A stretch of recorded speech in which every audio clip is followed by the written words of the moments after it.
first off, I've kind of good you've been having to have the home finale and to get a win. How important it wasn't only for the seniors, but for the entire team, and then also for the fans. Yeah, we were extremely pleased with our performance Saturday night against Cal State Dominguez Hills, and just the way we went about it from the get-go. We started the game well. We started the second half well. This first 5 minutes of both halves were very important to us, and we accomplished that, and definitely gave the fans something to cheer about.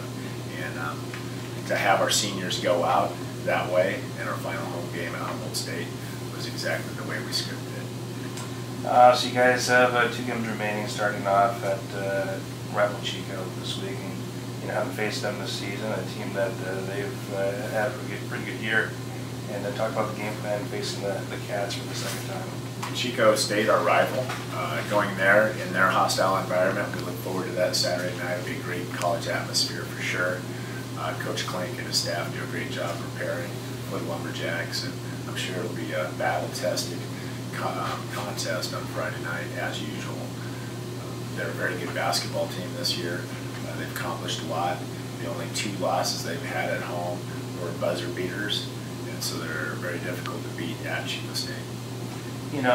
This season unique where you've had to throw a lot of the freshmen in there and different lineups. So, obviously you want to win both games this week, but with 2 games, do you change things, or do you kind of put your best, starting 5 out there, and just in terms of, coaching the guys out there? Yeah, we're not looking ahead by any stretch of imagination. I mean, this entire year has been a building year. We've said that from the get-go with our 5 season-ending injuries that happened before the first game. So, I mean, it's been a building year, and we've progressed by playing better week to week.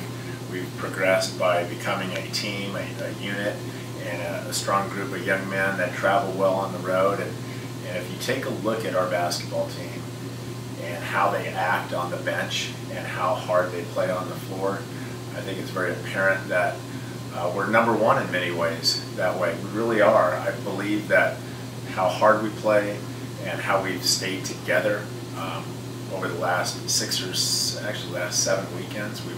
We've split 6 of those weekends on the road and at home, and I'm very proud of that, and I'm proud of how hard they play and how together they are. So definitely, the last 6-7 weeks, seen improvement in this team, and how excited as a coach, after finishing this week, but kind of look forward to it next year. We haven't had a season in quite a long time to where we have everybody back, and we're looking forward to having everybody back, minus 2 seniors, but the 13 players are back, and that says a lot about the transition into next year. You add the 5 players that were injured, and you add the 3 recruits that we've already signed in the fall, and that makes for a big fall camp and a huge army of players that have a lot of experience. I'll ask one more after the season question, but with the recruits coming in, you're going to get a lot of guys back that were injured this year. But is it still you're going to be out there, hitting the recruiting trail, and whoever the players that can make an impact on this team? Is that what you're going to do? Well, we're looking to bring in 1 or 2 more, preferably 2, if our scholarship dollars are stretched that far, and we want to be able to bring in 2 more significant impact players, whether they're freshmen, JC transfers, or Division I kickbacks. Our radar is out there, and I plan on staying on the road Sunday after our game in Turlock and heading south while the team heading north, and that's part of recruiting and college coaching.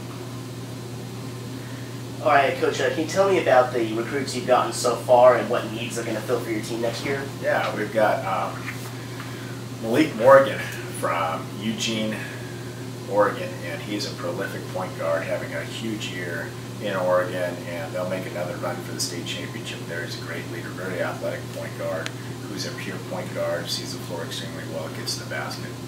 And then we have Justin Everett, who's 6'7", extremely long, athletic, out of Fresno, and Calvin Young, probably the most athletic, strong kid that's come into the program since Devin Peel.